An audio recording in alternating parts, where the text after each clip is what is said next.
Buenas noches, amigos. Hace 19 años di mi primera conferencia en un lugar muy reducido y recuerdo perfectamente la primera imagen que puse al público en una de esas viejas diapositivas. La puse y la elegí y la fotografié con mi propio macro de la cámara fotográfica, todo analógico por supuesto, en aquella época, porque me había impactado de una forma especial. Una vieja enciclopedia de los misterios y un grabado. En ese grabado una trinchera, la Primera Guerra Mundial. Un soldado parece que está observando algo, pero no es ningún contrincante, no es ningún enemigo. Es algo que parece etéreo, algo envuelto en una sábana blanca o sudario, algo que se le aproxima. En ese grabado, en esa estampa antigua, que empezó a circular justo en los años 20, todo un icono del misterio. El soldado que veía algo y poco después ya se lo están imaginando, ya os lo estáis imaginando. Una bala traicionera impactaba en el cráneo. En ese mismo instante, aunque ese soldado no lo sabía, una carta recorría países, distancias.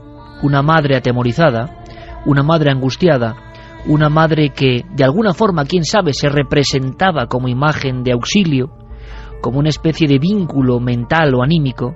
Una madre que escribía diciendo: hijo mío, presiento que algo muy malo te puede ocurrir hoy.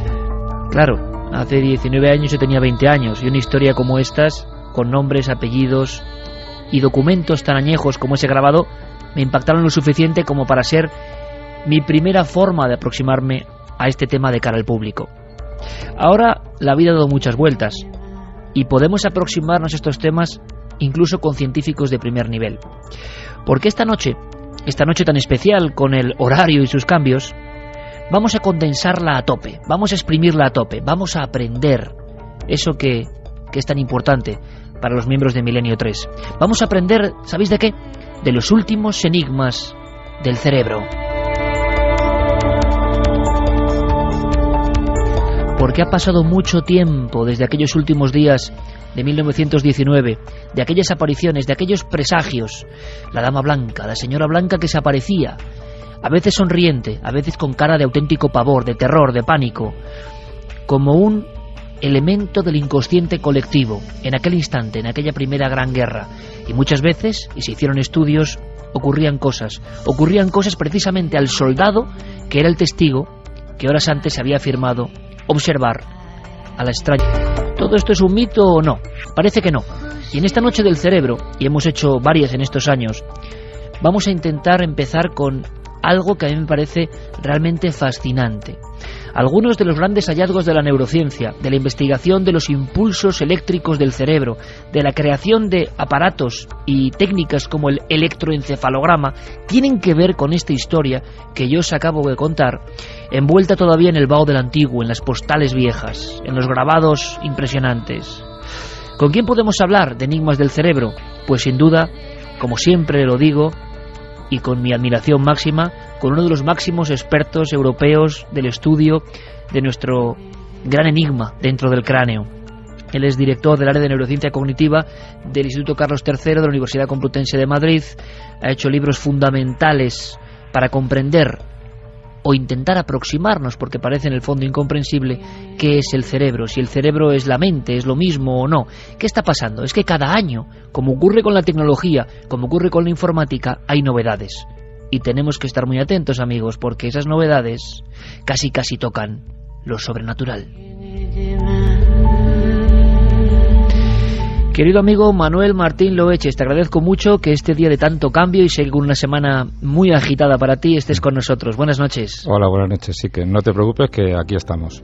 Y además yo te lo agradezco especialmente porque aprendemos mucho contigo, no solo en la radio sino en la televisión. Manuel es un científico ortodoxo, pero que no descarta, por supuesto, esa vía de la fascinación, de lo inexplicable. Y por eso es muy sencillo hablar con él, aprender y estar abiertos a un montón de cosas que, sobre todo, y estamos de acuerdo en eso, no llegan al gran público. Por ejemplo, esa historia de los presagios en la Primera Guerra Mundial. Hablando contigo, fuera de micrófonos, hace unos días, me contabas y quería contar esta historia. Y a mí me parece increíble y me gustaría que me desvelases algo de esa vieja postal con la que hemos empezado. Bueno, es una historia, la verdad es que es fascinante y que aún estamos heredando mucho de lo que pasó en aquel tiempo, en aquella situación. Fíjate, la historia es la siguiente. Hans Berger, que es un médico alemán, estaba en el frente en la Primera Guerra Mundial. Y allí él fue testigo precisamente de esta situación que más o menos nos has contado. Un soldado que estaba allí en el frente moría ese día por un disparo y justamente ese día llegó a las manos de Hans Berger la carta de la madre de este soldado, en la que esta mujer, desesperada completamente, decía que estaba convencidísima de que algo le iba a pasar, algo grave le iba a pasar a su hijo y que en fin, que tuviera mucho cuidado, que estaba muy temerosa por esta situación. Y justamente ese día fue cuando llegó la carta, cuando murió el soldado, el hijo de la madre que escribió la carta. Entonces, el doctor Hans Berger se quedó súper intrigado, es decir, para él llegó a un convencimiento de que estos fenómenos telepáticos, de premoniciones, de contacto especialmente entre personas cercanas, allegados, madre e hijo en este caso, que es un caso muy típico, pues dijo, aquí hay algo y esto lo tengo que estudiar. Era una mente inquieta y sin duda eso era motivo para hacerlo. Entonces se le ocurrió estudiar la actividad cerebral, es decir, cómo estudiar la actividad del cerebro para poder aproximarse a estos temas de la telepatía, de la premonición, etcétera, etcétera. Estuvo haciendo experimentos durante unos años con el objeto, ya digo, principal de la telepatía, y el principal sujeto de su estudio era su hijo, porque con esta idea de que la afinidad entre dos personas mejoraba estas comunicaciones extrasensorias, pues lo hacía más idóneo. Hizo muchas pruebas, mucha gente había perseguido el estudio de la actividad del cerebro, de la actividad eléctrica, se sabe y se sabía entonces que tenía mucha actividad cerebral, que llegaba hasta la piel, pero no se había conseguido registrar todavía. ¿Por qué? Porque en la piel, cercana al cerebro, en el cráneo, existe mucha otra actividad eléctrica que viene del corazón, por ejemplo, que viene de la piel, de los músculos, y no había forma de conseguirla. Entonces a este doctor, a Hans Berger, se le ocurrió restar la actividad de dos electrodos situados en la cabeza, donde se eliminaba toda la actividad que no fuera del cerebro y quedaba limpia, clara y concisa la actividad cerebral. Y desde entonces hasta hoy no ha cambiado básicamente la técnica, es esa. Para estudiar la actividad del cerebro necesitamos dos electrodos y la diferencia entre ellos. Y esto lo descubrió Hans Berger. Él hizo muchos estudios con su hijo, acabó por desechar la posibilidad de seguir con la telepatía porque mejoró mucho el método de estudio del cerebro y se dedicó plenamente a ello, a estudiar las ondas cerebrales, las ondas beta, alfa, etcétera, etcétera. Y eso es básicamente lo que tenemos hoy día. Es una técnica preciosa para estudiar el cerebro y bastante asequible además. Pero Manuel, ¿me quieres decir, por lo tanto, con un sí, con un no, un misterio ayudó ese salto absolutamente prodigioso para llegar al electroencefalograma? Un misterio constatado por el médico, pero que luego no pudo certificar después, pero sí que de verdad que hay muchos grupos que hoy día y desde hace años se dedican a estudiar estos fenómenos con esta técnica precisamente. Pues como digo, desde aquel entonces se han estudiado muchas cosas sobre el cerebro gracias a esta técnica. Y de hecho hay que romper una lanza por Hans Berger porque mucho de lo que sabemos sobre el cerebro es gracias a él y a esta técnica, como por ejemplo las fases del sueño. Sabemos que hay 4 fases del sueño donde la actividad cerebral se va haciendo cada vez más lenta y donde luego pasamos a una fase de movimientos oculares rápidos donde los ojos se mueven de forma un poco alocada de un lado para otro, y además el cerebro está tan vivo como si estuviera despierto. Todo eso se conoce y se nombran estas fases gracias a esta técnica que inventó Hans Berger. O sea que la telepatía o la premonición que intuyó Hans Berger fue el origen de esta técnica y el origen de muchos de nuestros conocimientos más actuales que se siguen y se seguirán utilizando en la clínica y en la investigación, sin duda. Todo un científico como Manuel Martín Loeches explicando una historia que es importante, que a veces el cerebro, o el misterio, mejor dicho, es la punta de un iceberg que nos conduce a futuros descubrimientos y hallazgos. Entonces, Manuel, y esto sirve casi de entrada para arrojarnos a este abismo de esta noche que es el cerebro y sus misterios. Sinceramente, cuando uno busca rápidamente información de Hans Berger, ¿por qué nadie cuenta esto?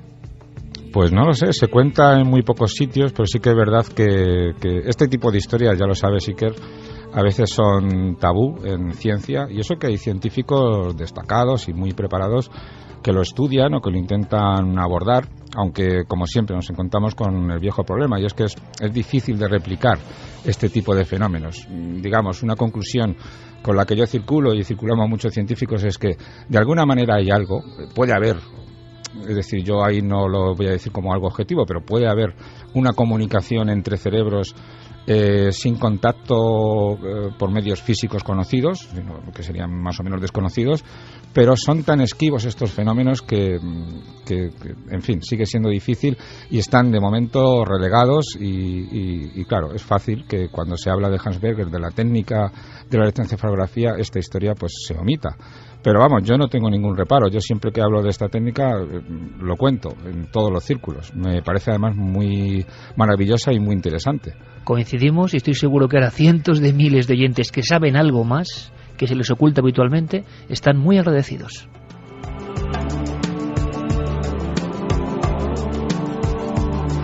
Por supuesto, desde ya, porque habrá muchas cuestiones y preguntas que pasará nuestro compañero Fermín Agustí, porque a Carlos Largo lo tenemos en un punto importante. Mando mi abrazo a Carlos Largo en este instante, quizá me esté escuchando, en plena investigación, y en una investigación que quizá tiene algo que ver con lo que he contado al principio, quién sabe, pero os mando, compañeros, a los que estéis en ese punto concreto de esta geografía ahora mismo, con sana envidia, un fortísimo abrazo cósmico.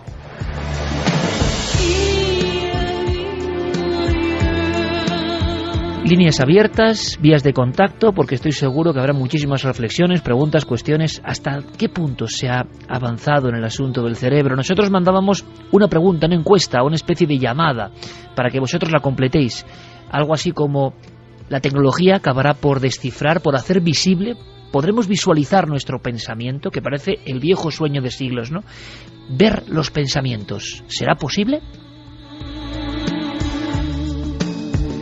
Ya sabéis, en ikerjiménez.com podéis votar. Gracias, como siempre, por la maravillosa participación. Lo mismo en cadenaser.com, con ese muro que hay, milenio3 con número @cadenaser.com, y, por supuesto, las vías de contacto de las redes sociales, Facebook y Twitter. La Nave del Misterio. Aprovecho para decir, La Nave del Misterio en Facebook y Twitter es nuestra página, no hay ninguna otra. No tenemos Twitter, no tenemos Facebook. Carmen y yo no tenemos nada de eso. Solamente Guillermo León comandando el tema La Nave del Misterio. Gracias, porque somos entre ya las dos fuentes más de 100.000 amigos. Gracias, y podéis empezar a participar desde ya. Santiago Camacho sí que está con nosotros en este día tan extraño en cuanto al horario. Santi, buenas noches. Buenas noches, Iker. Oye, yo pensaba sinceramente que había mucho de leyenda en torno a esta primera experiencia, a esta primera escena que nos va a permitir entrar en el mundo del cerebro, en la vanguardia. Y aunque sea brevemente, ¿tú has logrado saber algo más de aquellos estudios? Se habló mucho. No solo, ahora sabemos que toda una autoridad mundial en el cerebro estaba detrás de esto, con lo cual da carta de autoridad. No a que sea misterioso o no, sino que los fenómenos de cartas que llegaban al mismo tiempo de una muerte se producían. ¿Se ha hecho algún estudio, se sabe algo, Santi, sobre estas apariciones? Llegó a hablar de ángeles de las trincheras, imágenes de figuras que advertían de algo y luego llegaba la tragedia. Pues la verdad es que, como se acaba de decir, se lleva todo como muy en secreto. De hecho, la información disponible es muy poca. En el Registro Central de Premoniciones sí que desde hace muchos años se llevan registrando algunas premoniciones desgraciadas por parte de madres que han perdido a sus hijos prácticamente en todos los frentes que ha habido en las últimas 3 décadas. Pero, curiosamente, sí que ha habido casos históricos absolutamente certificados, y algunos en circunstancias realmente dramáticas. He podido encontrar, por ejemplo, el caso de la madre de Héctor Pieterson. Héctor Pieterson a nosotros no nos dirá gran cosa, pero es en Sudáfrica todo un símbolo de la lucha contra el apartheid.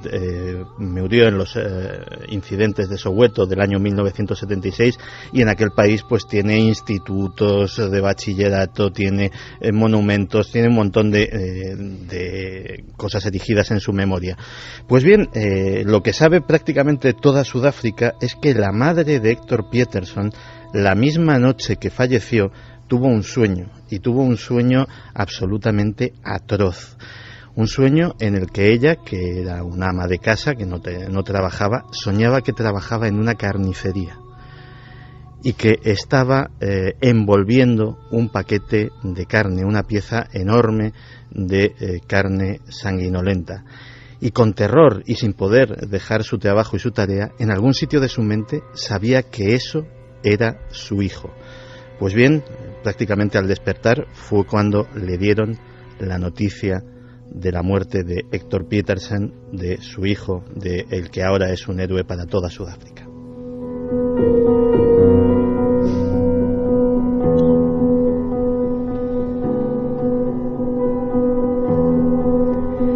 Es muy curioso, porque da la impresión de que estos hechos surgen por una especie de conexión de emociones. Por eso quizás son tan difíciles de replicar en laboratorio. Estamos detrás de un caso impresionante. Bueno, realmente en la última semana se están produciendo muchas cosas. Nuestro buen amigo Manuel Martín Loeches, que repito, es un lujo tenerle de alguna forma colaborando con nosotros, con esta amabilidad y con esta sapiencia, sabe que me refiero a un caso que abordaremos, sobre todo en la televisión, de un catatónico que al parecer despierta de ese letargo, que es otro enigma del cerebro, y ayuda a salvar tanto a su madre como a algunos familiares. Pero, según parece, Manuel, no hay muchos estudios, es curioso, entre el vínculo madre-hijo, cuando parece que es lo más fuerte, lo más emotivo, lo más vinculante, y sin embargo, a nivel de estudios ya del cerebro, de tecnología, de buscar esas raíces que nos unen, se ha hecho muy poco entre madres e hijos. Claro, cierto es, cada vez nos vamos dando cuenta más de más cosas. Tú ten en cuenta, Iker, que las emociones han estado relegadas del estudio científico durante muchísimos años. Se ha estudiado muy poquito sobre ellas. Y, de hecho, lo más que se ha estudiado ha sido en animales, una experimentación muy limitada. Y en humanos ha sido una cosa bastante pobre hasta hace, ya digo, muy pocos años. Recientemente se están dando cuenta de que las emociones son muy importantes para todo, es decir, afectan a aspectos de nuestra cognición como la atención, el lenguaje, la memoria, algo que todos intuimos pero que la ciencia había dejado de lado durante mucho tiempo. Es un absurdo, pero es así. Si queremos conocer al ser humano, ahora nos damos cuenta de que tenemos que estudiar a fondo las emociones. ¿Y qué mayor emoción en todo el reino animal que la de la relación entre una madre y un hijo? Es una cosa impresionante. Y claro, los efectos frente a todo lo que se ha estudiado hasta ahora de una relación con tanta intensidad de emociones, pues tienen que ser distintos. Evidentemente tienen que tener un rasgo particular respecto a todo lo que sabemos hasta ahora sobre el cerebro. Las emociones están cambiando nuestro punto de vista. Manuel, se ha hablado muchas veces de esa madre que es capaz de hacer un acto heroico. Estamos ante otra estampa, ¿no? Si hemos empezado con la estampa de la trinchera para explicar un hallazgo importantísimo, hay otra estampa que nos han contado ni mil veces, que se cuenta y se pierde un poco en el tiempo, de hechos heroicos, de madre con hijo que tienen un accidente. Sí. El hijo queda atrapado y la madre, aunque sea escuálida, aunque no tenga fuerza, su cerebro, no lo sé, es capaz de proyectarle una fuerza sobrehumana durante unos segundos para rescatar a su hijo. ¿Qué significa esto, Manuel? Bueno, es el límite al que puede llegar el organismo entero, puesto que en este caso se trata de una interacción entre el cerebro, que está dando unas órdenes de actuación impresionantes al organismo, que está poniendo al organismo a prueba, hasta más allá de para lo que está preparado, pero no es más allá de lo que puede hacer, es decir, puede llegar a esos extremos, a levantar un coche, que es el caso que yo conozco, con la fuerza de los brazos, simplemente porque el hijo está atrapado debajo de él. Es decir, nos demuestra que el cuerpo, gracias a las órdenes del cerebro, puede llegar muy lejos, tremendamente lejos, pero claro, especialmente en estas situaciones límites, pero hasta ahí puede llegar. Situaciones límite, perfecto, entremos en ellas, Manuel. Santi nos va a hablar de lo que tiene que ver con la tecnología y la conspiración, que también existe. Se ha hablado de ondas para espiar el cerebro, de leer nuestros pensamientos sin ser conscientes, de la potenciación, como si fuésemos pendrives, que puede haber algo de eso en el cerebro, potenciarlo, expandirlo al máximo. Vamos a ir combinando entre esa visión de Santi y la visión científica, pero como digo, absolutamente ajustada a la verdad, que la verdad también tiene misterios, y sé de lo que hablo, y sé de lo que hablo realmente, en el sentido de que estas cosas nos desarbolan en ocasiones, están ahí, habrá que analizarlas, y seguramente la ciencia vaya aumentando su esfera y nos proporcione de eso que es misterio conocimiento que no deja de ser mágico y maravilloso. Por ejemplo, estados límite, perfecto. Hablábamos antes de la catatonía, de un momento en el que alguien se desconecta de la realidad. Podríamos hablar de autismos, podríamos hablar de estados donde parece que se regresa a un estado fetal, y por desgracia hay muchas personas, ahora mismo quizá, que fíjate lo que te voy a decir, Manuel, puede que no siente mal a nadie, por favor, pero puede que, aunque no lo creamos, nos estén escuchando. Si, por ejemplo, en el hospital, como sabemos que tanta gente ahí, están poniendo Milenio 3. ¿Por qué? Porque es increíble lo que se ha avanzado en los últimos tiempos en el ámbito de leer el pensamiento. ¿Y qué pasa cuando una persona que está en estado vegetal se le programa para que empecemos a ver qué pasa en ese cerebro, para que empecemos a leer las páginas de ese pensamiento? Esto tiene una parte de verdad que causa escalofrío, Manuel, y otra que es esperanzadora. Se está viendo que los vegetales, cuidado, piensan, sienten, imaginan. Exactamente, la verdad es que fue una cosa impresionante que salió en todos los medios de comunicación hace no más de un par de años, quizá menos, y que se está presentando en todos los congresos del mundo, porque es una cosa impresionante realmente. Yo siempre digo, antes de nada, que del cerebro sabemos ahora mismo como mucho el 1 por 1000. Nos queda muchísimo por descubrir. ¿El 1 por 1000? Como mucho, sinceramente. Es decir, Madre sabemos muy poquito, sabemos apenas nada, y cada día salen noticias nuevas, y gracias a que la tecnología mejora, cada día sabemos cosas, cada día sabemos más cosas y además más sorprendentes, ¿no? Y una de ellas fue esta que estamos comentando, que es personas que están en estado vegetativo, que se llama algunas veces también coma vigil. Son personas que están en coma, pero no en el coma habitual, que en el coma habitual está la gente como dormida, con los ojos cerrados, como si estuvieran, pues eso, dormidos tirados, digámoslo así. La gente en coma vigil, la gente en estado vegetativo, aparentan estar despiertos, parecen no despiertos conscientes, están sin conciencia, pero despiertos, están como un vegetal, es un poco por eso se le puso el nombre, aunque parezca un poco despectivo, como una persona o como un ser que está despierto, puede estar con los ojos abiertos, puede seguir la mirada a un objeto en un momento dado, pero es algo que no reacciona, es alguien que no reacciona a nada, que muy difícilmente reacciona, se le coloca en una silla o en una cama y se tira ahí horas y horas y horas, y esa persona hasta que se descubrió esto se pensaba que no tenía absolutamente ninguna vida interior, es una persona pues eso, en estado vegetativo, solo está despierto su organismo, su tronco encefálico, pero su mente está absolutamente desconectada. Sin embargo, hace muy poco tiempo se le ocurrió a unos investigadores en el Reino Unido el colocar a una persona de estas en una resonancia magnética funcional, en una resonancia magnética, y hacer un estudio donde se le instruía a esta persona en estado vegetativo a realizar una activación de su corteza cuando quisiera responder que sí. Y es curioso, aunque suene un poco cómico, la activación que tenían que hacer estas personas es imaginarse que estaban jugando al tenis. Uh-huh. Porque, un principio descubierto también últimamente es que cuando nos imaginamos hacer algo, el cerebro se activa exactamente igual que si lo estuviéramos haciendo. Es decir, es lo que digo yo, y además que se ha constatado, cuando yo estoy leyendo un libro de aventuras, el cerebro, está viviendo esas aventuras. Pues en este caso, sí, cuando se le decía, haga usted como que juega al tenis cuando quiera decir que sí, eso activa unas grandes proporciones de la corteza cerebral, de la corteza motora, como si el sujeto se estuviera moviendo, esperando que venga una pelota. Entonces era una cosa relativamente fácil de realizar y de detectar por las máquinas, que son muy sensibles, pero esto era tremendamente fácil. Entonces ya se lo ponían muy fácil y se le empezaron a hacer preguntas a este paciente. Sí, la respuesta es que sí, haga usted como que juega al tenis. Y efectivamente, entonces la primera pregunta, ¿está usted consciente? Y entonces se activaron las áreas motoras. Pensando que podía ser una activación fortuita, le empezaron a hacer preguntas ya de su vida personal. Su marido se llama tal, entonces le decían un nombre que no era el correcto y la persona pues seguía en su estado.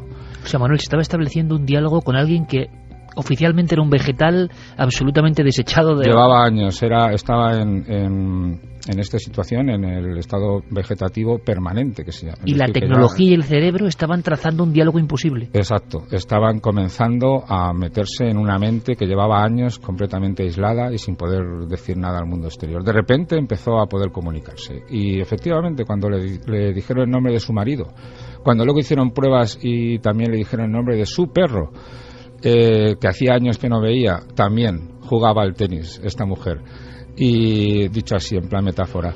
Y entonces efectivamente se descubrió que esta persona pues tenía una mente, su cerebro funcionaba y respondía con total coherencia a todas las preguntas que se le hacían. Todo lo que fuera de sí o no, no había ningún problema. Y además lo curioso es que luego esto, claro, sugirió que se fuera a aplicar a otros pacientes y hace unos meses, escuchando al autor de este trabajo en un congreso, creo que andaban ya por los cerca de 40 pacientes que habían empezado a conectarse al mundo real otra vez. Dejo que Noel ponga un poco de esta música porque te digo, Manuel, que a mí esto me ha puesto los pelos de punta. Me he imaginado primero la cárcel corporal, que tiene que ser una angustia tremenda, querer expresar o querer comunicar con tus seres queridos que están ahí a un palmo posiblemente de la mesa del hospital, querer acariciar a tu hijo o a tu padre y no poder, el cuerpo no responde, te mantienen en esa especie de hibernación y sin embargo tú estás siendo consciente de todo. Por lo tanto, Manuel, esto abre una dimensión nueva respecto a esas personas, o muchas de ellas que llamamos vegetales, que pueden estar siendo muy conscientes de lo que se habla, para bien o para mal, delante de ellos. Exactamente, es decir, lo que se ha descubierto ya es que están conscientes y que están con una mente tan normal como la tuya y la mía y como la tenían antes del accidente. Es decir, que lo único que no pueden hacer es comunicarse con el mundo exterior. Su cuerpo parece que pertenece a un zombie, que parece que no tiene vida. Y sin embargo la mente consciente está dentro y está pues esperando una de estas nuevas tecnologías para poder comunicarse y bueno, si se sigue investigando por esta línea acabará siendo relativamente fácil llegar a completar la comunicación con estas personas, pero además de forma bastante completa. Evidente, ¿no? Santi creo que tiene alguna noticia, pero de ultimísima hora, de esas ideas en las que podemos entrar ahora, es como un segundo peldaño, para leer los pensamientos, yo no sé si a distancia, Santi, de forma un poco clandestina, para escanearnos el cerebro sin que nos enteremos, vamos. Pues la verdad es que de momento afortunadamente a distancia no, pero están hablando de que puede ser, de que es un avance que puede llegar muy pronto. De hecho, lo último que sabemos es unos estudios de la Universidad de Berkeley que han conseguido, curiosamente, lo que estamos preguntando en la pregunta de Milenio 3. Han conseguido sacar imágenes de lo que está pensando una persona. Esos estudios utilizaron la resonancia magnética y un programa informático que interpretaba los datos y los convertía, los modulaba en imágenes. No son, vamos a ver, no son impresionantes, pero son impresionantes desde el punto de vista de que, por ejemplo, tengo delante de mí la imagen de un pájaro, de un loro, concretamente en vuelo, que es lo que se les mostraba a los sujetos de estudio, y esas imágenes que eran proyectadas en la pantalla a través de lo que se sacaba directamente de sus cerebros, muestran, si no evidentemente el detalle, pero muestran una mancha que se distingue perfectamente del fondo, que tiene exactamente la misma forma de las alas extendidas, la cola larga del pájaro, etcétera, etcétera. Shinji Nishimoto, que es uno de los responsables, dice que de conseguir imágenes claras de lo que es una mente en funcionamiento, de proyectar la mente en una pantalla, estamos a unas pocas décadas. Así que imagínate los avances que nos esperan. Pero desde luego, y ya habrá tiempo a lo largo de esta hora de hablarlo, solo te voy a dar un dato, y es que en Estados Unidos el Departamento de Defensa gasta en neurociencia un presupuesto de 350 millones de dólares anuales, solo en neurociencia. ¿De en qué lo gastan? Pues habrá tiempo de irlo después. Y de neurociencia estamos hablando con nuestro invitado Manuel Martín Loeches, director del área de neurociencia cognitiva del Instituto Carlos III, Universidad Complutense de Madrid, es decir, las personas que están estudiando todo esto que rodea, sin duda, al órgano más mágico, misterioso, enigmático que ha creado la naturaleza. En la encuesta que tenemos en nuestra página web, de momento, ante la pregunta ¿acabaremos visualizando el pensamiento gracias a la tecnología? Me sorprende, ¿eh? Sí, 73,1%, no 26,9%. Es decir, 7 de cada 10 personas creen que en un tiempo podremos ver nuestros pensamientos, quizá en una pantalla de plasma, ¿no? O los de otros. ¿Nos escanearán para saber qué estamos pensando en momentos delicados? ¿Para saber si estamos siendo infieles en nuestro trabajo con nuestra pareja? ¿Si pensamos ideológicamente de una forma diferente a la que estamos diciendo públicamente? ¿Si estamos engañando? ¿Será el detector de mentiras perfecto? Cosas que parecen de la ficción y que ya están aquí. Por cierto, Manuel, hablando de ondas para espiar los pensamientos, de toda esta línea de lo que se está investigando, hace muy poco, con una imagen muy impresionante, se comparaba en otro de los congresos, yo creo que a nivel plástico más que otra cosa, pero también tenía una fuerza tremenda, una especie de madeja de galaxias, la imagen que se ha logrado obtener del universo más lejana. A mí, a nivel poético, que es lo que puedo ser, no científico, viendo eso me parecía algo extraordinariamente complejo, con un orden que sobrecogía, orden para unos, caos para otros, tampoco lo sé, pero desde luego una madeja impresionante de galaxias interconectadas. Cuando uno comparaba esa imagen con una de lo que se va conociendo del cerebro y de sus autopistas internas, era difícil de distinguir. Y yo te pregunto, si el cerebro es un universo, o el universo es un cerebro, ¿dónde está la materia oscura? ¿Dónde están los mayores enigmas ahora mismo? ¿Dónde están las áreas más incomprensibles de ese universo que tenemos en la cabeza ahora mismo, Manuel? Bueno, ahora mismo del cerebro humano las áreas más incomprensibles abarcan, yo diría que el 99%, es decir, lo que sabemos... Pero esto tampoco se cuenta, es lo que me asombra a mí totalmente. Estoy acostumbrado, permíteme, a escuchar a personas que primero no tienen tu categoría en el nivel científico, pero que hablan, pretenden, igual sabiendo que hacen una labor muy bien determinada, como si se conociese absolutamente todo, como si todo estuviese muy controlado. Las áreas son estas, los perímetros donde ocurre esto es esto, y luego alguien que es una autoridad como tú me dice lo contrario. Bueno, hay una ligera idea, pero es una idea muy burda. De momento conocemos el cerebro de verdad muy burdamente. Yo creo que avanzaremos muchísimo en las próximas décadas, puede que dentro de 10 años el avance sea bestial, de hecho, pero ahora mismo es que sabemos muy poco.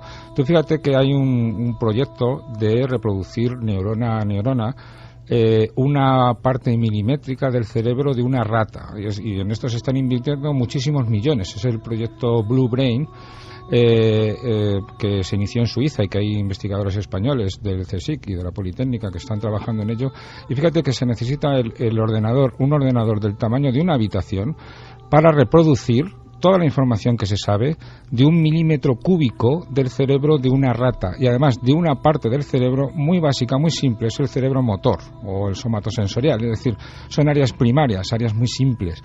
Y hay otras áreas, según nos acercamos a varios centímetros de ahí, en la rata y especialmente en el humano, que tienen que ver con nuestros pensamientos, con nuestros sentimientos, con nuestras decisiones, con nuestro lenguaje. Si hoy día necesitamos ese ordenador de ese tamaño para intentar reproducir o acercarnos a ese milímetro cúbico del cerebro tan simple de una rata, imagínate lo lejos que estamos todavía del cerebro humano, que es infinitamente superior. Pero vamos a ver, Manuel, yo creo que estás lanzando unos titulares que yo estoy apuntando porque no acabo de entender. No acabo de entender, y lanzo la pregunta al aire, si sabemos lo que son los ordenadores, si sabemos la potencia de los ordenadores, si imaginamos un ordenador como una habitación hoy, procesando para hacer 1 milímetro de una materia cerebral, yo sé que esto puede ser un poco herético, pero ¿cómo es posible que dentro de la cabeza tengamos algo infinitamente más potente y que surja de una mezcla de azares? Es que suena muy raro, Manuel. Bueno, es lo que hay. Yo estoy convencido de que ha sido así, ¿no? Tú ten en cuenta que en ese milímetro cúbico es que hay kilómetros de conexiones, es decir, los axones.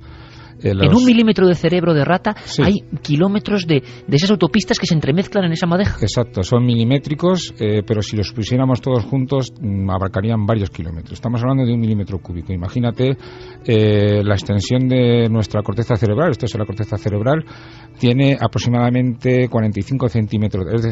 O sea, sería como un cuadrado de 45 centímetros de lado. Imagínate lo que tiene que haber ahí. Es decir, es apabullante. Y bueno, hasta ahora se sabía algo, pero también teniendo en cuenta que las técnicas de tinción eran muy limitadas, solo tintaban un 10% de las conexiones que hay. Con las nuevas tecnologías que nos permiten ver las conexiones que hay en los cerebros de las personas vivas, se está viendo las conexiones, pero solo se pueden representar en torno a un 10% o menos, porque si no es imposible de abarcar con la vista, digámoslo así. Entonces, imagínate lo que hay ahí dentro. Es una cosa absolutamente apabullante a día de hoy. Son las 3:08 por, bueno, pues curiosidades del calendario. Estamos metidos de lleno en una historia que nos incumbe a todos. Nosotros somos parte de ese misterio que, con todo el avance que tenemos, no llegamos ni a hollar. O sea, es como recoger puñados de arena en una playa inmensa, pero ahí estamos y sabemos lo que produce y lo que genera nuestro cerebro. Santi, por tanto, los militares, uno de esos gastos importantes que tú comentabas, lo destinan, por ejemplo, para intentar, lo que yo decía, expandir la memoria, convertir nuestro poderoso pendrive en algo todavía mucho más flexible y con mucho más alcance o con mucha más memoria, me imagino. ¿Qué se está haciendo? Pues mira, las áreas en las que se está invirtiendo todo ese dineral es básicamente en tres importantes. Una de ellas es la que has dicho, que es la neuromodulación, como la denominan, a través de la estimulación transcraneal, y están haciendo algo tan impresionante como lo siguiente: proyectos para que en los propios cascos de los soldados haya electrodos, estén poblados de una red muy tupida de electrodos y con la alimentación de una simple batería de 9 voltios. No hace falta más, una pilita de estas cuadradas que venden en cualquier sitio. Poder hacer que esos soldados aumenten su capacidad de aprendizaje, sean inmunes a la fatiga de combate y a los traumas que puede producir la guerra, se les mejore la atención, el estado de alerta, se les mejore la resistencia a la fatiga, pierdan el miedo, y todo eso simplemente lanzando pequeños estímulos eléctricos a través de esa tupida red que va inserta dentro del casco. De momento es experimental, pero fíjate que no solamente se está hablando de aplicaciones militares, sino que incluso se está hablando de comercializarlo, es decir, de que cualquier persona pueda comprar en una tienda una especie de gorro de pensar, diciéndolo muy en tono menor, y que cuando lo tiene puesto, su capacidad de concentración, su capacidad de aprendizaje, imagínate, pues estar estudiando, estar aprendiendo cualquier habilidad, como puede ser tocar un instrumento musical, conducir, etcétera, etcétera, que tu capacidad de aprendizaje esté multiplicada por varias veces justo cuando tienes eso. Y esa es una de las partes, pero es que hay más. Imagínate lo que habrá avanzado, que casi toda esa tecnología es secreta, en lo que se denomina interfaces cerebro-computadora. Claro. En 2007 se consiguió que un mono experimental pudiera controlar un robot bípedo, un robot que caminaba simplemente con su mente. Uh-huh. Pues imagínate en lo que se está investigando. Gente que puede operar sistemas de arma a distancia, pero no en una consola, no con la limitación que te dan tus dedos en un teclado de ordenador, o ni siquiera con un joystick y una pantalla, sino a la velocidad del pensamiento. Operar armas remotas, robots asesinos, drones aéreos. Y todo eso además tiene un nombre absolutamente sugerente. Lo llaman el Proyecto Pandora, inspirado precisamente en la película Avatar, en la que se hacía algo por el estilo. Se creaba una especie de clon biológico de aquellos extraterrestres y se controlaban a distancia. Una cosa, Santiago, Iker, lo que se hizo con los monos es con electrodos insertos en la corteza, uh-huh. Pero fijaros que lo que se está haciendo con humanos, esta técnica, es precisamente la que inventó Hans Berger. Ajá. Es exactamente lo mismo. La del hombre de la Primera Guerra Mundial y la premonición. Exacto. Qué curioso. Hablaba Santiago en esta cosa que nos parece que ha superado ya la ciencia ficción, es decir, la guerra mental. Se han escrito libros en los 70 y 80, ¿no?, de la guerra mental. Bueno, pues al final la tecnología, la ciencia y en parte el misterio están generando algo que se parece mucho a todo eso, capacidades de accionar armas, computadores con el cerebro, con la rapidez del pensamiento. Y precisamente de la rapidez del pensamiento podíamos hablar, porque es otro de los códigos interesantes en cuanto a la novedad de lo que está pasando. Bueno, vaya palabra, vaya concepto, libre albedrío. Es decir, somos dueños de nuestros actos, seguro. Parece, Manuel, que a nivel de lo más interno del cerebro, los neurocientíficos estáis descubriendo cosas maravillosas, alucinantes y dignas de mucho debate, porque ese libre albedrío, por lo menos en lo que respecta a nosotros y nuestro cerebro, estaría ahí en duda, ¿no? Absolutamente, absolutamente. Son descubrimientos que ya llevan aproximadamente 2 décadas, pero que se están afianzando. De hecho, hubo un experimento hace 2 años que se hizo en Berlín y que lo demostró claramente. Las decisiones que creemos tomar nosotros conscientemente, en realidad las toma el cerebro sin que seamos conscientes. Desde el punto de vista en que interpretemos que el cerebro somos nosotros, las tomamos nosotros, pero bueno, hay que contarlo como es. El cerebro toma la decisión y al cabo de un tiempo, lo que se sabía hasta hace poco es que ese tiempo podía ser medio segundo, 1 segundo aproximadamente, pero es que lo que se descubrió hace poco es que puede llegar hasta 10 segundos. 10 segundos de antelación. 10 segundos antes de que seamos conscientes de que queremos hacer algo, el cerebro ya ha iniciado ese comportamiento, ya ha tomado esa decisión, ya lo tiene claro, ya ha iniciado todo lo que hace falta para hacer ese comportamiento, esa decisión. Bueno, esto me parece casi mágico, es decir, el boli que tengo yo en la mano y que ahora mismo he hecho un movimiento, creo que soy consciente en tiempo real, le están ocurriendo los hechos y sin embargo mi cerebro ya está enviando algún tipo de señales, bien sean eléctricas o de sustancias, se interconectan y eso ha podido ocurrir 10 segundos antes. Sí, hasta 10 segundos antes. No creo que sea el caso de todas las situaciones, quiero decir que muchas veces tomamos decisiones de forma inmediata, pero la decisión la toma el cerebro y al cabo de un poquito de tiempo, medio segundo, al menos medio segundo, es el mínimo, digámoslo así, es cuando yo creo estar convencido de hacer algo. Pero que el umbral de experimento parece que se extiende durante varios segundos en algunos casos. Sí, 10 segundos antes ya el lóbulo frontal ya empieza a mostrar actividad ligada con una respuesta concreta. Digamos, si el sujeto tiene 2 o 3 opciones que realizar, la opción A ya empieza a ser ejecutada por el cerebro y al cabo de 10 segundos yo he decidido libremente ejecutar la acción A. Eso es lo que está demostrando la neurociencia. Madre mía, es decir, oye, he pensado que... Y amigo, a lo mejor tú no has pensado nada. Lo acabo de algo pensar. Como el cerebro lo ha pensado 10 segundos antes. Con lo cual todo esto da una dimensión de las cosas que se acercan tanto a lo absolutamente surreal, que así debe ser la madeja profunda de la vida, imagino, ¿no? Sí.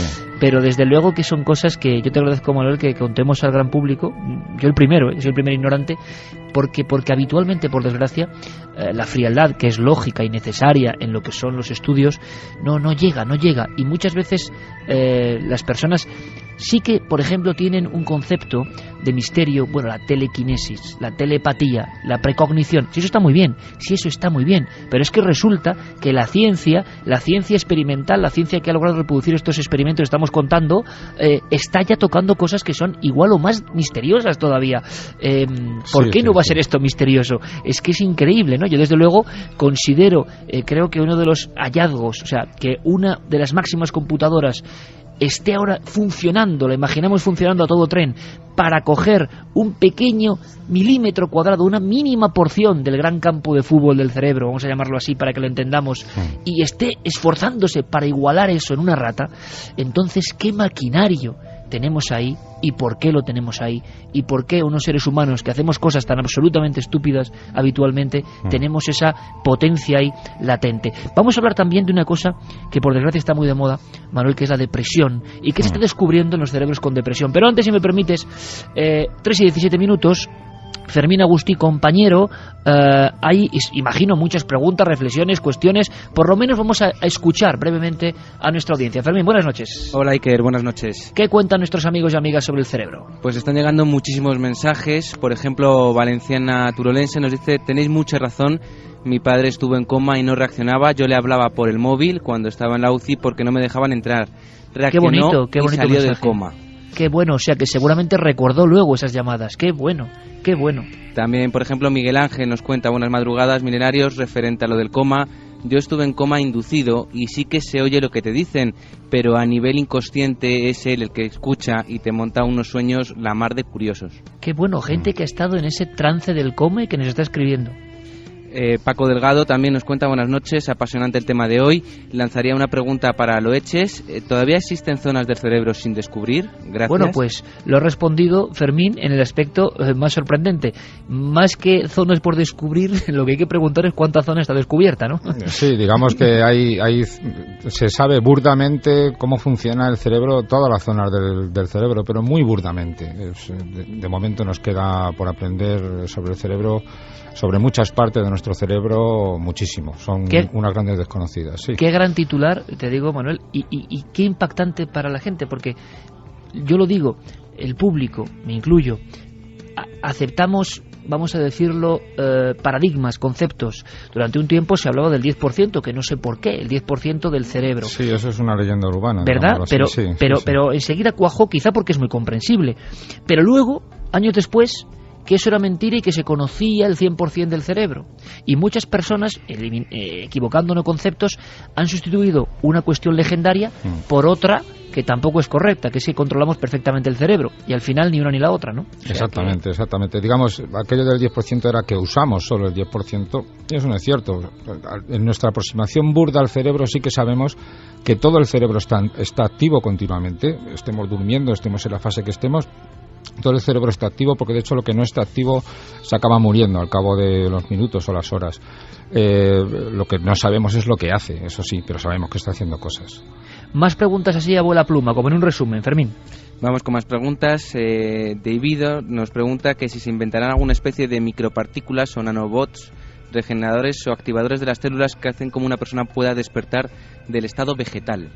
Qué interesante, o sea, nanorobots que puedan trabajar dentro del cerebro. Imagino que esto es, pues a ver quién dice que algo no va a ser, ¿no, Manuel? Bueno, yo no lo sé, digamos que es una posibilidad, claro, pero yo la veo muy remota. Yo lo veo más fácil con lo que ha explicado Santi antes de la estimulación magnética transcraneal.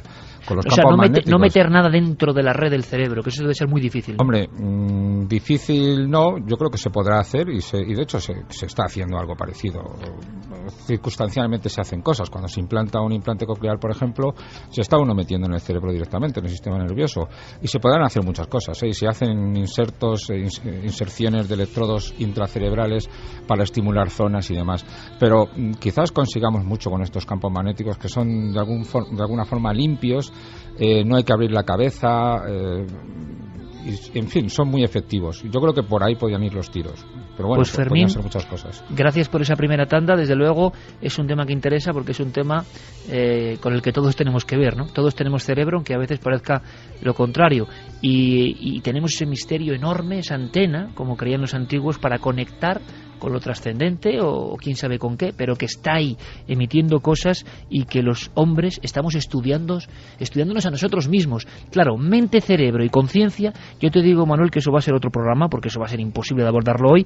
Y lo que queríamos es hacer un informativo, por ejemplo, de novedades, depresión, Manuel. Y en la depresión hay algo que tú me has contado que a mí me llama poderosísimamente la atención, y que tiene que ver con eso, con las interconexiones. Sí, efectivamente. Bueno, como dices, de la conciencia y demás hay mucho que hablar, y además es un tema que a mí me fascina. Oye, a mí. Pero sobre, o sea, que eso otra noche, si te parece. Estupendo. Pero sobre este tema en concreto de la depresión, fíjate, con las nuevas técnicas de imagen, con la resonancia magnética, no funciona, sino en este caso estructural, como más o menos he adelantado antes, se pueden ver las conexiones que hay dentro de un cerebro particular, de una persona particular, es decir, qué se conecta con qué. Hay conexiones que son generales, que las tiene todo el mundo, pero luego hay muchas otras que dependen un poco de la experiencia de cada uno, de sus particularidades, de sus habilidades, digamos así. Por ejemplo, a la gente que lee tiene unas conexiones que no tiene la gente que no lee.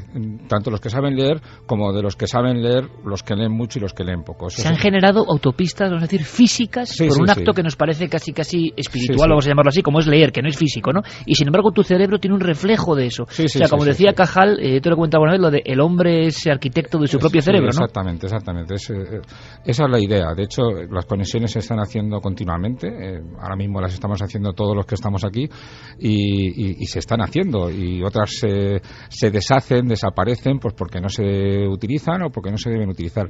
Esto es lo que les pasa a la gente con depresión, precisamente. Que es lo que se ha descubierto gracias a estas autopistas que se están viendo.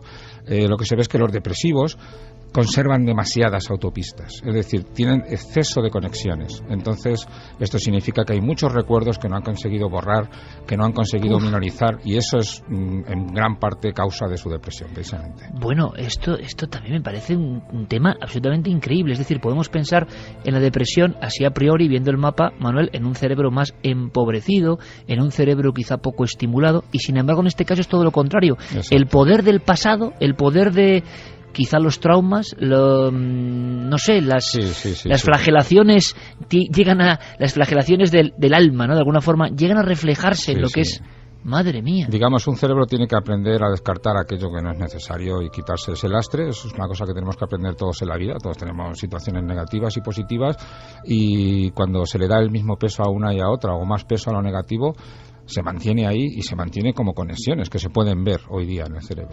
Pero, Manuel, me estás contando, y esto desde luego me encantaría llevarlo también al aspecto visual, evidentemente, y repito que pues es un lujo, ¿no?, contar contigo, pero vamos a ver, tú me quieres decir a mí que el cerebro se encarga de casi eliminar físicamente un rastro que vosotros podéis medir, que aparece en esas señales, en esas, vamos a llamarlo, imágenes cerebrales, y que otras que nos quedan ahí. O sea, la imagen de nuestros remordimientos, nuestra puerta de atrás llena de cosas, nuestra zona de densidad, nuestra zona oscura, que decían los antiguos, es que luego está reflejada físicamente, que no nos abandona y por eso nos fastidia la vida. Claro, es que esa es la cuestión. Vamos a ver.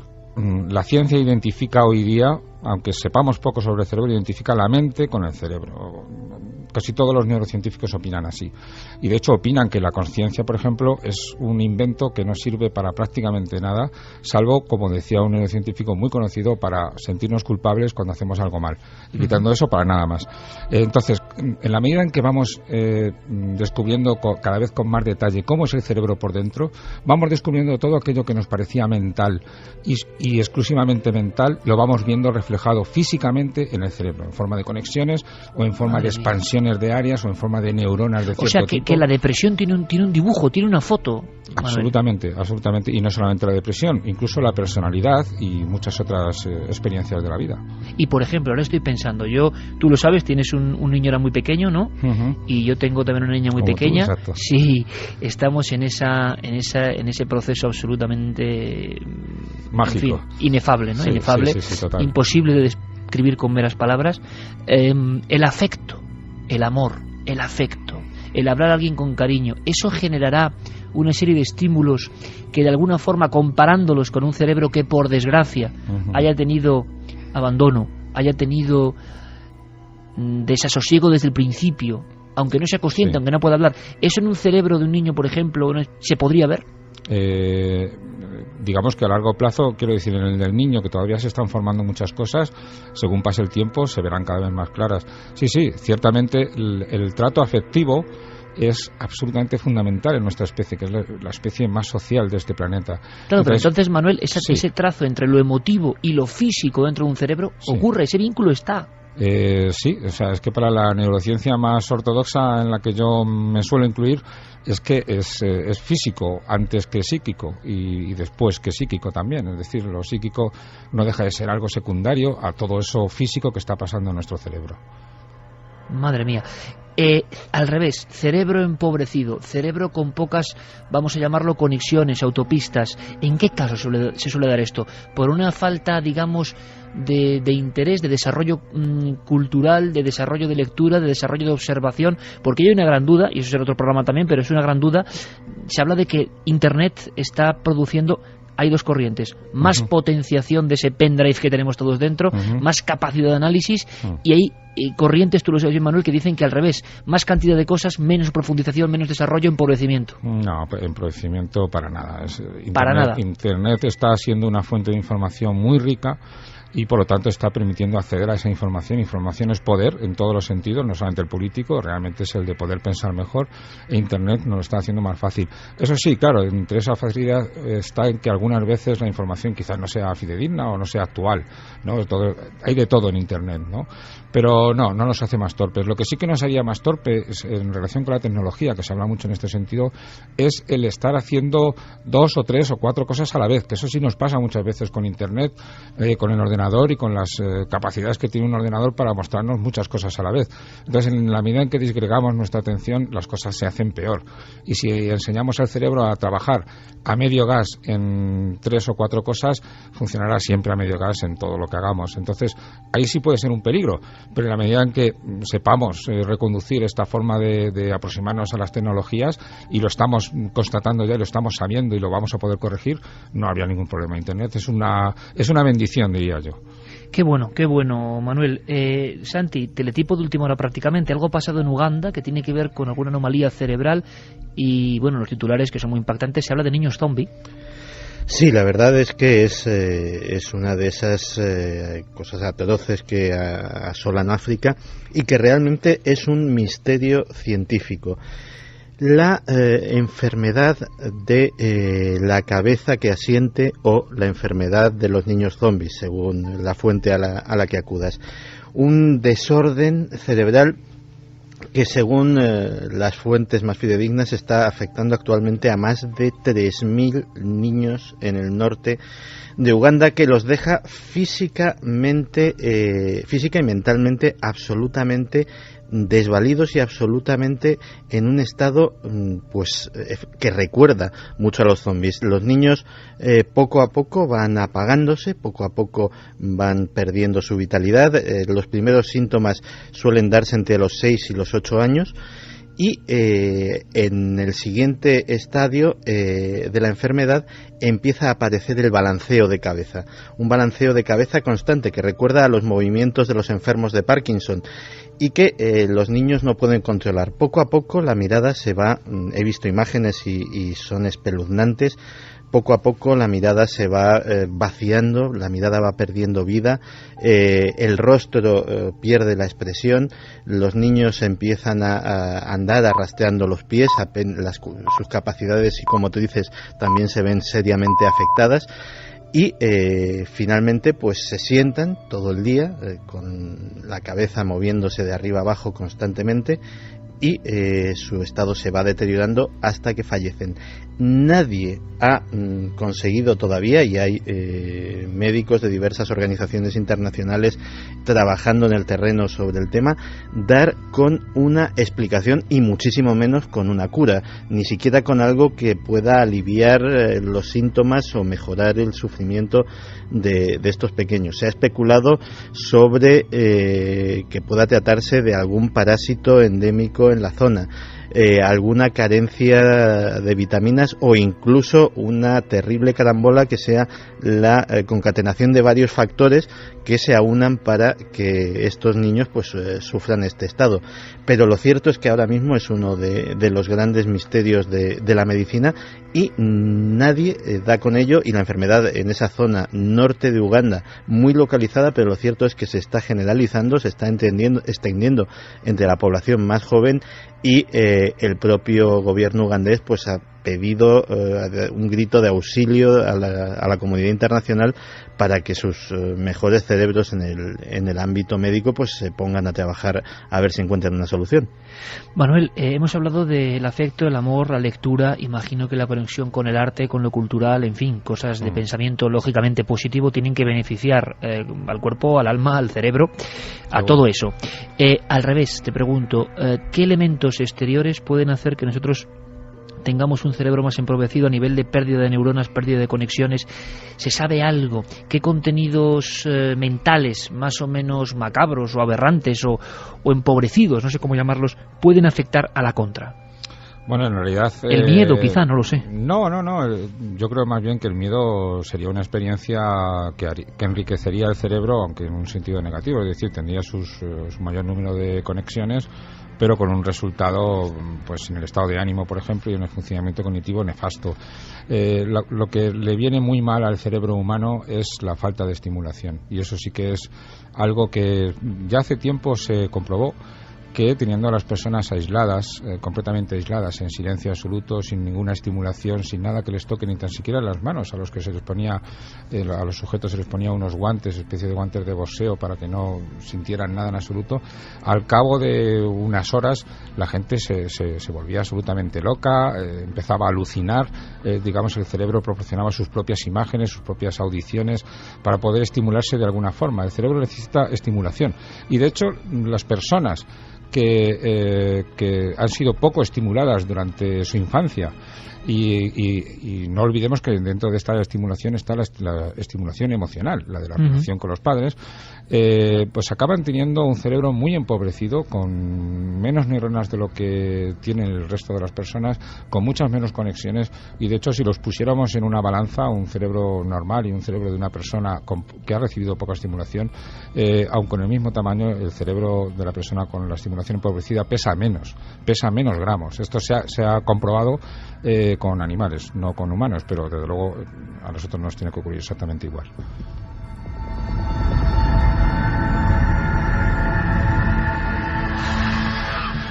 Son historias absolutamente increíbles, dignas del mayor de los misterios, y que sin embargo son ciencia absolutamente de vanguardia, lo que está ocurriendo ahora mismo. ¿Ha habido alguna novedad, Manuel, en ese asunto tan traído y llevado de la estimulación de algunas áreas del cerebro que generan esa sensación de contacto, por ejemplo, con lo religioso, con el desdoblamiento del cuerpo? Se lleva años hablando de manipulación o estimulación del lóbulo temporal. ¿Alguna novedad que pueda merecer la pena para nuestra audiencia? Bueno, hay una relativamente importante, ¿verdad?, que se está investigando con esta estimulación magnética transcranial, con la que Michael Persinger lleva tiempo ya generando estos estados extracorpóreos o estas sensaciones de unión con el mundo exterior, ¿no? Como se está investigando mucho, porque cada vez es más asequible, los descubrimientos son cada vez más espectaculares. Se sabe, por ejemplo, que ahora se está pudiendo, y vuelve a salir Hans Berger, yo lo siento, pero es que este hombre fue muy importante, se está pudiendo modular o alterar las ondas cerebrales, las ondas que descubrió Hans Berger, que él mismo ya las llamó alfa, beta, gamma y delta. Se están pudiendo modular, y además modular por zonas, es decir, cambiar su frecuencia, y esto sin duda tiene que tener, que todavía no se ha comprobado, es decir, lo primero que se acaba de comprobar, estamos hablando de hace muy poquito tiempo, que se puede cambiar estas ondas por zonas, luego veremos los efectos, ya lo veremos con el tiempo. Pues como digo, se puede modular, y por lo tanto podremos modular, cambiar la forma de pensar, de percibir, de predecir de las personas, simplemente porque las ondas son reflejo de lo que está pasando en el cerebro. Si podemos cambiar las frecuencias de las ondas, podemos cambiar los pensamientos. Esa es la idea, y eso se está haciendo ahora mismo con la estimulación magnética transcranial. ¿El cerebro de un hombre o de una mujer religiosa, profundamente religioso, podría tener, se ha experimentado algún tipo de interconexiones con mayor densidad, menor? ¿Se ha intentado hacer algún experimento de ese tipo? Pues la verdad es que no se ha intentado. Mira, ya me has dado una idea para hacer un experimento bueno de aquí a poco, sí. Pues no está nada mal. Desde luego, Manuel, que es un auténtico placer contar contigo, que las noticias van surgiendo, que poco a poco surgen en los medios a los que habitualmente las personas no tienen acceso, y que yo creo que es un en absoluto disfrute saber algo más de nuestro propio cerebro, porque podríamos preguntar por la ira, por el odio, personas que acumulan todo eso, y que vosotros investiguéis. ¿Cómo es el día a día de una persona como tú, que lleva todo un área de neurociencia cognitiva? ¿Qué tipo de experimentos? Porque también suena un poco a película, ¿no? De cara a las personas que no sabemos de eso. ¿Qué se hace? Se hacen experimentos que yo creo que nos pueden sorprender, y luego imagino que también habrá muchas cosas absolutamente cotidianas e incluso más rutinarias, ¿no? Sí, pero vamos, el día a día, un tanto por ciento muy elevado es leer. leer los artículos de otros científicos, claro, porque esto es un terreno que crece cada día y que salen cosas que como ignores no estás ahí y entonces te van a acabar, digámoslo así, atacando científicamente, porque cuando tú muestres tus resultados tienes que haber tenido en cuenta a otros, ¿no? Es muy importante, pero estamos siempre dándole vueltas a cómo podemos desentrañar cosas pues que descubran cómo es nuestro cerebro, nuestras particularidades. Eso que has mencionado de la ira, del odio, ya se ha estudiado, no hace mucho, por científicos con los que tengo contacto además, y por ejemplo en nuestro laboratorio hemos hecho experimentos, estamos haciendo ahora experimentos curiosos sobre neuroestética, por ejemplo. Es un tema que me parece curioso porque hasta ahora se ha visto qué es lo que le pasa a un cerebro cuando está evaluando algo que es bello. ¡Qué bueno! Y se ha hecho con cuadros, vamos a hacer música. Una cosa, Manuel, sí, vamos a hacer sí, una sí, cosa, porque yo creo que si te parece, y te pido que te quedes hasta el final de la hora, le pedimos disculpas y perdón, sé que me querrá matar nuestro compañero Diego Marañón. Teníamos preparado un zapping con bastantes cosas, pero claro, hoy nos han quitado una hora y el tema yo creo que está apasionando tanto a nuestro público, que es tan apasionante que sé que Diego, que es un crack y que tiene un gran cerebro, evidentemente, lo comprenderá a la primera. Así que trasladamos el zapping a la próxima semana. Diego, lo siento compañero, un fuerte abrazo. Además traía cosas maravillosas. Pero de verdad, yo creo que no podemos quedarnos, esto sería un programa interruptus, ¿no? Quedarnos de repente ahora así, porque se están descubriendo en España, por ejemplo, con investigadores españoles que están día a día manejando el cerebro, cosas tan maravillosas. Por ejemplo, ¿cómo reaccionamos, decías Manuel, a la belleza? ¿Qué pasa? ¿Que reaccionamos de forma distinta? Sí, claro, hasta hace poco se estaba investigando esto de la belleza con cuadros e incluso también con caras humanas que podían ser bellas o no. Nosotros lo hemos llevado un poco más lejos y hemos intentado, lo hemos hecho ya hemos hecho los registros y los análisis parcialmente, de meter incluso personas muy feas, con cuerpos también muy aberrantes, es decir, cuerpos por un lado, caras por otro. Y hemos intentado ver qué es lo que pasaba y esperando que fuera diferente de cuando una persona ve un cuadro que no le gusta o una persona que simplemente no le gusta. Y curiosamente, esto es un descubrimiento muy llamativo, pero que está siendo cada vez más claro. El cerebro reacciona a todo tipo de estímulos con los que se vincula emocionalmente con mucha fuerza, y en esto podemos incluir perfectamente la religión. Exactamente igual que se vincula con las cosas que le gustan desde el punto de vista biológico. Me explico. Cuando uno ve un cuadro que le gusta mucho, un cuadro artístico, se le activan áreas del cerebro que tienen que ver, están justamente encima de la órbita de los ojos, es la corteza orbitofrontal, que le están marcando que hay algo que le causa mucho placer. Pero es que lo mismo le ocurre cuando ve la cara de una persona que es preciosa, digámoslo así, o cuando ve un cuerpo que le atrae mucho, o cuando escucha una música de Mozart que le encanta. Es decir, ante la belleza, sea artística o sea de otra persona, el cerebro genera unos impulsos que son similares. Exacto, incluso ante las sensaciones de plenitud que se tiene cuando se tiene una experiencia religiosa, por ejemplo, es decir, el observar un cuadro de Cristo, por ejemplo, de la Virgen, por parte de una persona con mucha fe. Es exactamente lo mismo. Pero lo curioso también, que es lo que estamos completando en estos estudios, es ¿qué pasa con lo contrario? ¿Qué pasa con aquello que estéticamente es odiable, digámoslo así, ¿no? Pues exactamente igual que pasa con los cuadros, que no son tan importantes biológicamente como una cara o un cuerpo, pues exactamente lo mismo es lo que ocurre. Es una cosa muy curiosa. Aparte de que se activa la amígdala, que esto, para traducirlo en lenguaje que se entienda, quiere decir que la gente como que se enfada o que tiene cierto miedo al ver... Rechazo, puro rechazo. Sí, pues este rechazo, esto es lo curioso, activa la corteza motora. Es decir, y es como se ha interpretado, y es como lo tenemos que interpretar nosotros. Y ya digo que esto ocurre cuando ves un cuadro también que te resulta horroroso. La corteza motora se activa como para salir corriendo. Esa es la idea. Y así lo tenemos que interpretar, porque es lo que está ocurriendo cuando vemos una cara de una persona que nos parece desagradable. Tremendamente desagradable. O sea, que se activa algo muy primitivo en nuestro cerebro, que es como alarma, ¿no? Exactamente. No nos gusta. Alarma, hay que salir corriendo, sí. Claro, entonces... Desde luego que ya sabemos todos el aspecto físico y demás, ya no es que solo sea una cuestión, vamos a decirlo, estética puramente, sino que nuestro cerebro, sea cual sea nuestra preparación, nuestra conducta, vamos a decir, el barniz cultural que tengamos, algo dentro de nosotros, me quiere decir Manuel, pulsa fuertemente, causándonos rechazo o causándonos adhesión, ¿no? O fascinación. Exacto. Tú fíjate, yo he sentido en algunas ocasiones, y te emplazo, y espero que sea, y tendrá que ser antes de acabar esta temporada, a un tema que es brutal, que es mente, conciencia y todo lo que influye.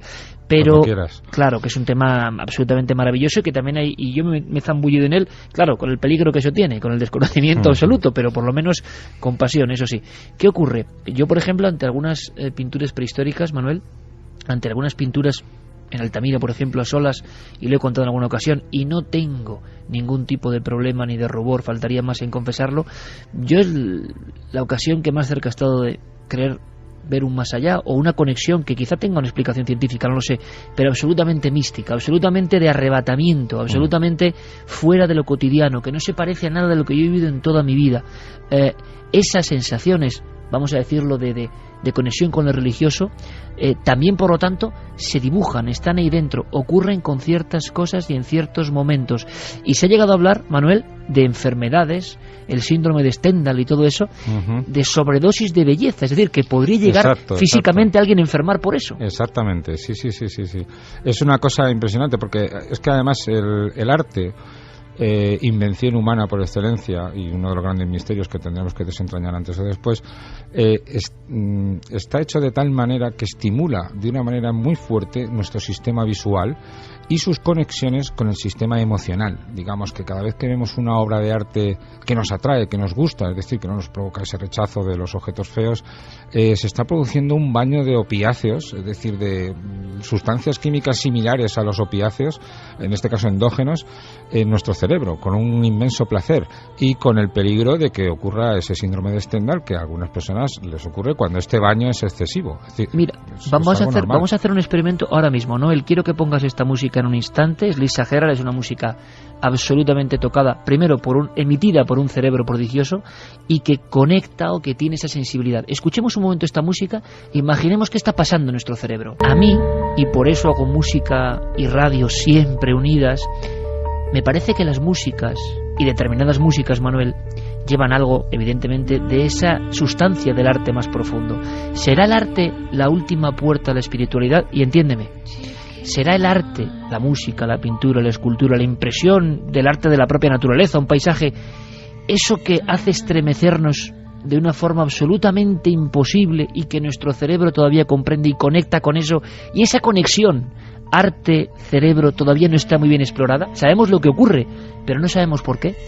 Exacto, sabemos algo de lo que ocurre, todavía no sabemos por qué, y además es muy curioso, es uno de los temas más esquivos desde el punto de vista evolutivo, porque el arte, tanto musical como el visual, solo queda constancia que lo haya generado nuestra propia especie, es decir, de todos los miembros del género Homo, y en esto incluimos los neandertales, que tenían un cerebro tan grande como el nuestro, incluso un poquito más.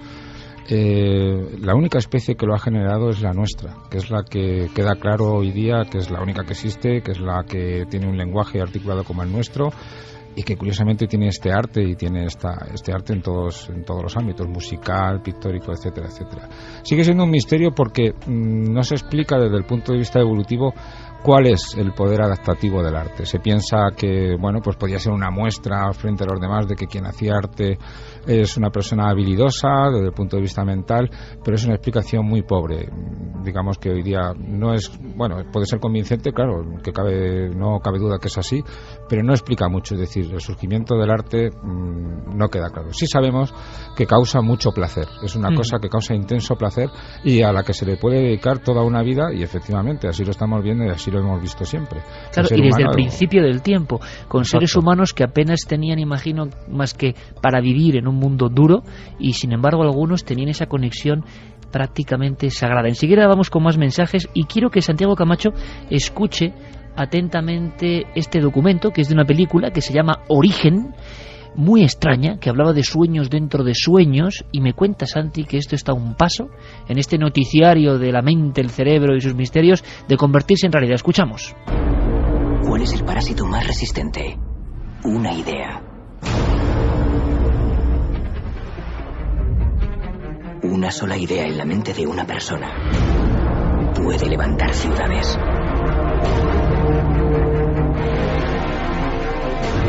Una idea puede transformar el mundo. y cambiar todas las reglas. Y por eso mismo, tengo que robarla. Santi, a punto de hacerse realidad, ¿me dices lo de Origen? Al menos a punto de hacerse realidad para los ratones. Y es que prácticamente de manera sincrónica, dos centros importantísimos de investigación norteamericanos, el Instituto Tecnológico de Massachusetts, el MIT, y la Universidad de California, San Diego, han dado a conocer el mismo titular, que han conseguido sus científicos implantar recuerdos que no tenían previamente, obviamente, en ratones de laboratorio, lo cual tiene unas implicaciones bastante serias. Además, curiosamente, las formas de aproximarse a esto son completamente diferentes en ambos dos equipos de investigación.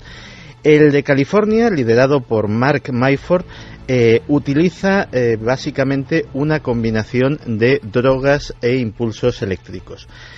Ellos han conseguido que en una serie de ratones entrenados en pasar por pequeños habitáculos, por pequeñas habitacioncitas hechas a su medida, las cuales unas, dependiendo del color o de la forma que tuviesen, eran peligrosas, les daban pequeñas descargas eléctricas, y otras les recompensaban, les daban comida, pues después de someterle a su tratamiento, conseguían que recordasen todas las habitaciones como peligrosas o todas las habitaciones como inofensivas. Esto es el sistema, digamos, utilizado en California. En el MIT, el profesor Susumu Tonegawa, el nombre es un poquito difícil, utiliza un sistema que es, según dice, activar poblaciones específicas de células cerebrales a través de la luz, lo cual me ha dejado un poquito asombrado.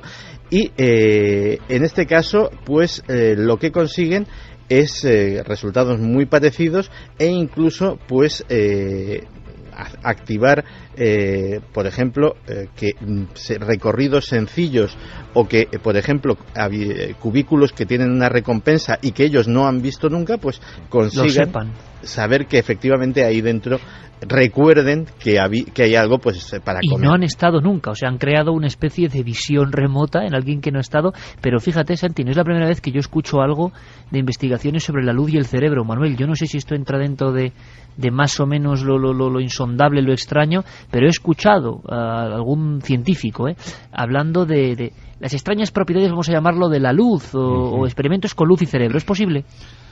Yo no conozco mucho de eso, sinceramente, aunque no me extraña. Quiero decir, me imagino que la luz a ciertas frecuencias atraviesa el cerebro, el cráneo, llega al cerebro, y de alguna manera debe de modificar la transmisión nerviosa, las sinapsis que se produzcan ahí. Lo más seguro es que impida o facilite algunas según la frecuencia que se utilice. La luz tiene una ventaja que también se está utilizando para lo contrario, que es para extraer la actividad que está ocurriendo en el cerebro, y es que la luz atraviesa en ciertas frecuencias, atraviesa con facilidad todos esos tejidos que están entre el cerebro y el exterior, y se puede recoger, lo mismo que se puede enviar hacia el cerebro, se puede recoger lo que viene de él cuando se emite una luz, y bueno, es un intercambio que se está investigando ahora. De hecho, hay una técnica que se llama así, tomografía óptica por emisión cercana a infrarrojos, que lo que hace es, a ciertas frecuencias se emite una luz hacia el cerebro y se recoge lo que rebota, y gracias a eso sabemos cuánto flujo sanguíneo ha habido en una zona concreta de nuestro cerebro. Es decir, con la luz se están haciendo muchas cosas ahora. Y viendo eso, viendo esos cerebros casi como a través de una lupa, lo que se ha conseguido ahora mismo, y que empezaba con esta historia increíble de una premonición, Manuel, aunque sea casi en flashes, porque serán motivos de otras investigaciones, pero nos preguntan mucho en ocasiones, porque es un tema que está en la sociedad presente, la esquizofrenia, por ejemplo. Se ha hablado mucho, ¿no?, de esa mente partida, esquizofrenia, pero luego, a nivel de estas imágenes que vosotros observáis, ¿hay alguna diferencia significativa? Sí, hay muchas. La esquizofrenia es hoy día un campo muy fructífero y bastante polémico, porque se lleva ya años pensando que puede haber varias esquizofrenias, puesto que hay muchos subtipos o mucha sintomatología muy variada, es decir, están desde los que están catatónicos, que no se mueven en absoluto en todo el día, hasta los que están tremendamente agitados, tienen un pensamiento que descarrila, es el término que se utiliza, es decir, que se sale por la tangente, donde se están hilando cosas que no tienen consistencia ni coherencia unas con otras, o que están escuchando voces, es decir, hay y eso lo veríais vosotros, me parece como cortocircuitos de esas conexiones. Más que cortocircuitos se ven, por ejemplo, hay hallazgos que, ya digo, se ven en algunos sujetos y en otros no, de ahí que sea tan complicado esto, pues se ve que hay sujetos que tienen exceso de neuronas en ciertas áreas, otros que tienen exceso de conexiones, como tenían los depresivos también en ciertas áreas, se ve también... Y todo eso, permite, Manuel, no es congénito, es decir, eso se ha generado con el paso del tiempo, ¿no? Por algún tipo de actividad mental.